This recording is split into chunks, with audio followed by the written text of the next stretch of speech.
Okay, so you want to know what a cure is, right? Cure is like being frozen in time. And when you're frozen in time, you are aging. What is the aging process?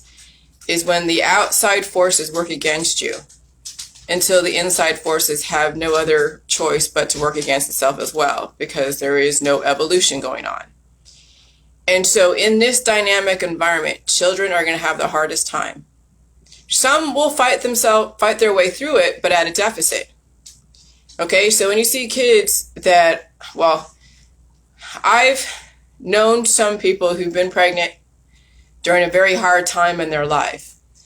And that child that came out during that very hard time in their life was an exact snapshot of what the parent was going through. Whatever hormones were predominant at the time are now what's running that child. And so when you see kids with their different personalities, those are the snapshots of time of what the parent was going through during that gestation period, during that period of conception.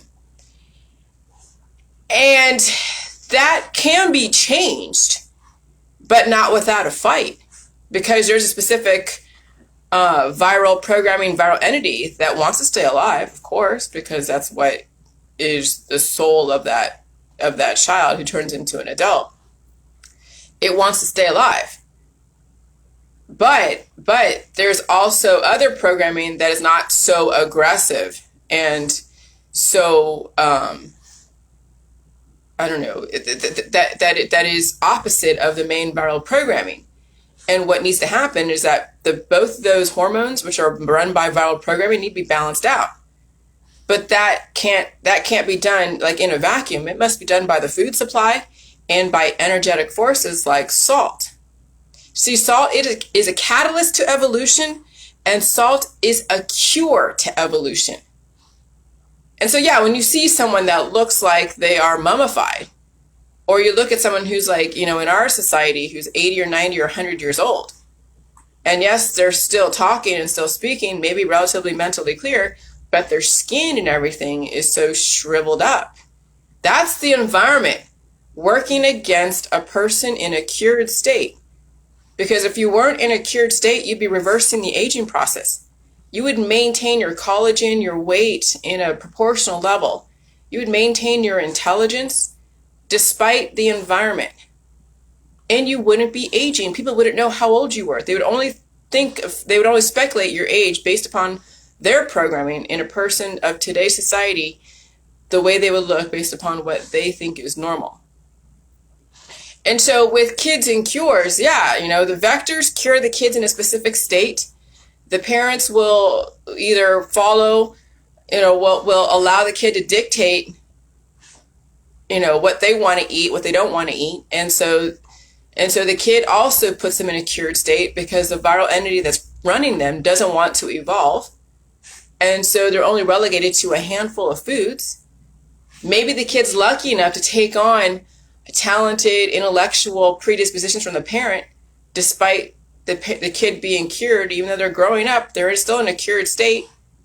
But then in a dynamic environment, if you're not feeding the body extensively and dealing with the pain of evolution, how are you going to grow up and evolve and be advanced when the environment is working against your potential evolutionary potential, And so that's the thing. Like, look at kids with autism. Okay? They're in a cured state. Something was going on in utero that froze them in that specific type of situation or gave them the propensity to trigger it. And so there's outside forces that triggered that autism, and then the viral energy took off. Parent didn't know how to stop it. They only knew how to react to it by trying to, they go to the medical system tries to stop whatever energy, but the kid is now afflicted with lack of the ability to communicate, lack of motor control, lack of a lot of things, which is what makes them autistic. Is there any one blame? No, you can't blame anything. There are so many factors involved with why kids turn out to be very genius and why kids turn out to be very, very, at a deficit. And, people have tried to blame everything under the sun, but we have very genius kids who are highly vectored. What is that? Because they already had a strong agonist immune system. So all the vectors were just balancing them out. They could have contracted cancer sooner, but all the vectors that housed all the antagonist antibodies leveled all that out. And so they were able to take on the evolution, intellect, new information. And so then, they get physics degrees at 11 years old. Go, more power to them.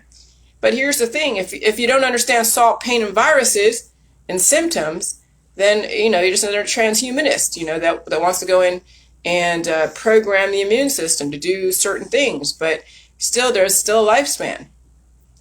And if you want to live longer than 150 years old, you're paying for it with a lot of money. So that's why the system scares everyone away from salt, because salt is the catalyst to evolution and it is a cure. But you don't want to be in a cured state. Okay, and then so why some kids then are at such a major deficit to the point of where they're paraplegic or they have neurological issues because the brain was trying to upload information and it didn't have enough nutrition of what it took to do that, and so it got stuck in a loop. And so cures are forcing people to be stuck in a loop.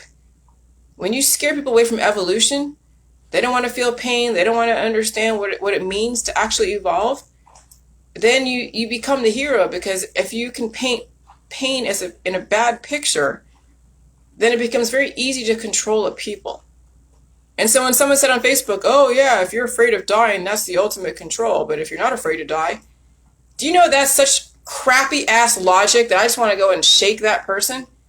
So you're saying that you're going to put yourself in a dangerous situation regardless of what it is, I don't care what it is, and you're okay with passing away because if you were afraid to die or afraid to pass away, that means you're controlled. Holy crap, the logic of people, because they don't understand vectors and what the vectors were trying to do.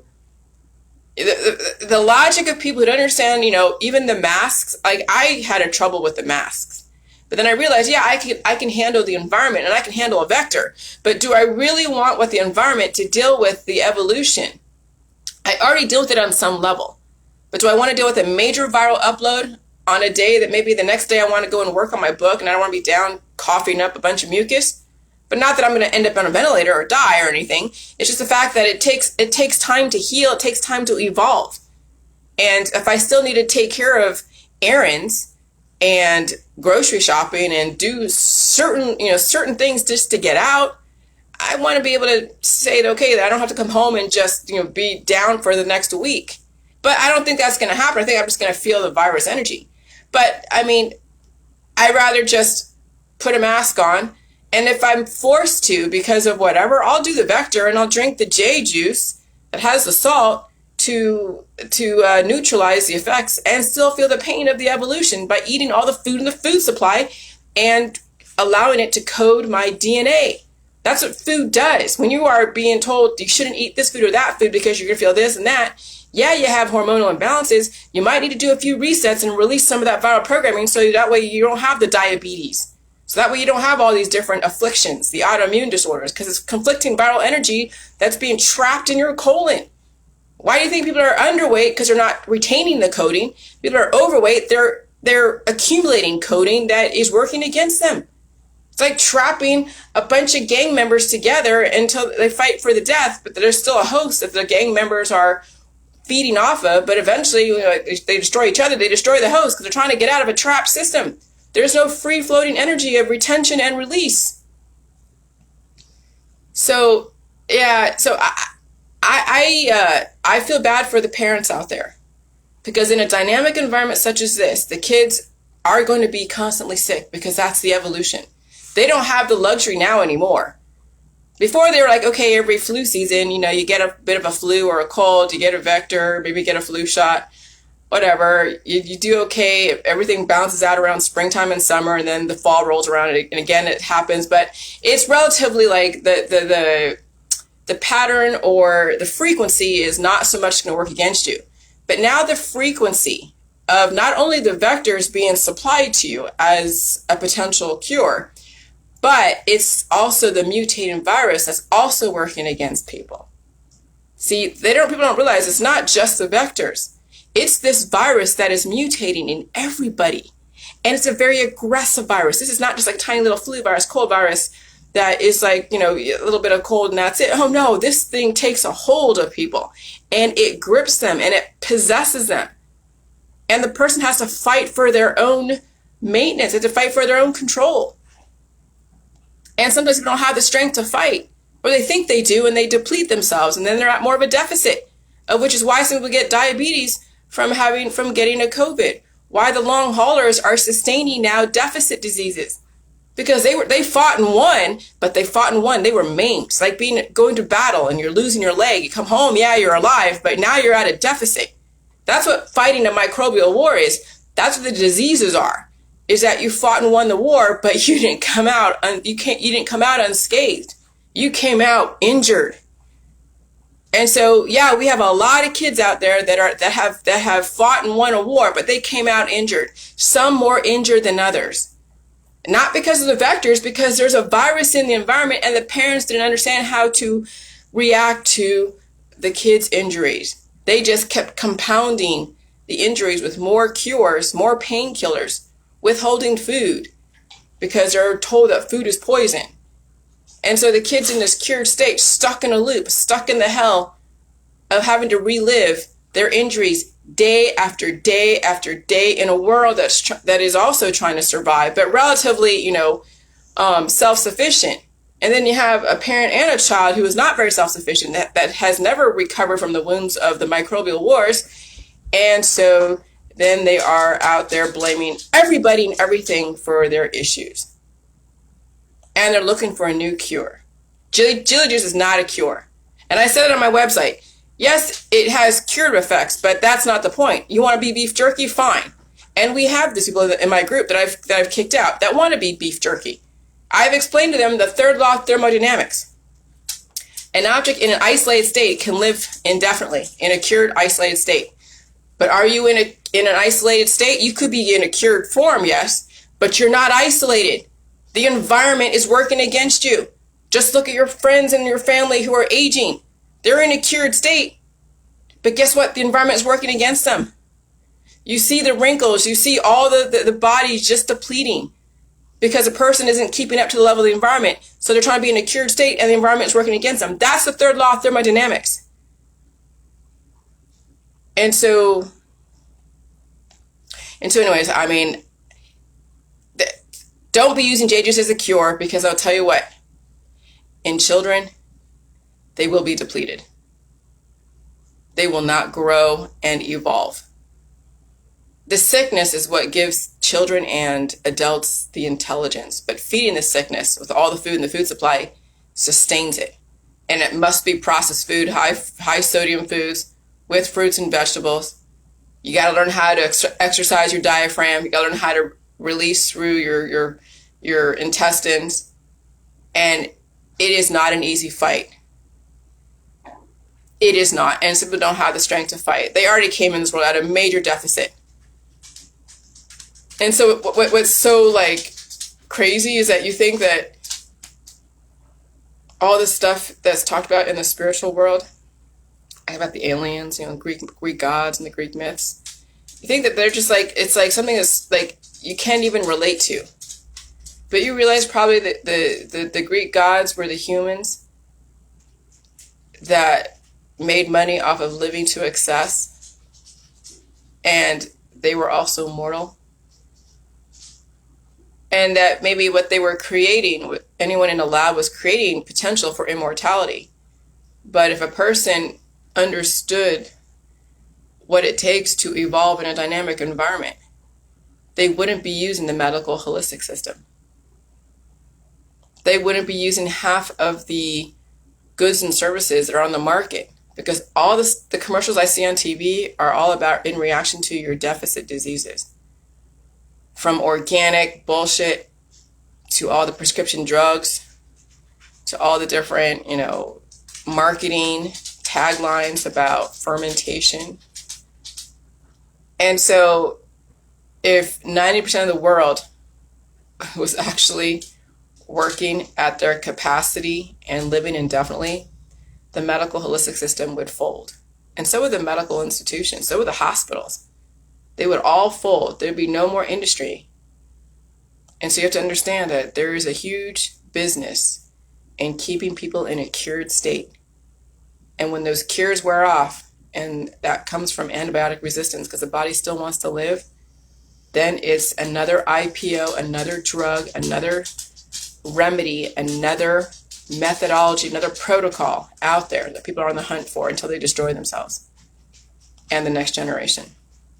See, gene is a gene, a genetic line. Regeneration is saying, okay, you're going to evolve, regenerate. And then generation is gene rationing the genetic line. So the Gen X, Gen Y, millennials, baby boomers, they have rationed that generation. And yeah, baby boomers are dying off. That generation's already more than halfway out the door. And some people are in the Gen X, Gen Y, and their body's at a deficit in a dynamic environment. And so their genes are going to be rationed very, very quickly. There's going to be hardly anyone alive, even in the new generations, because the environment is so dynamic and people are starving themselves and using remedies to stop their evolution.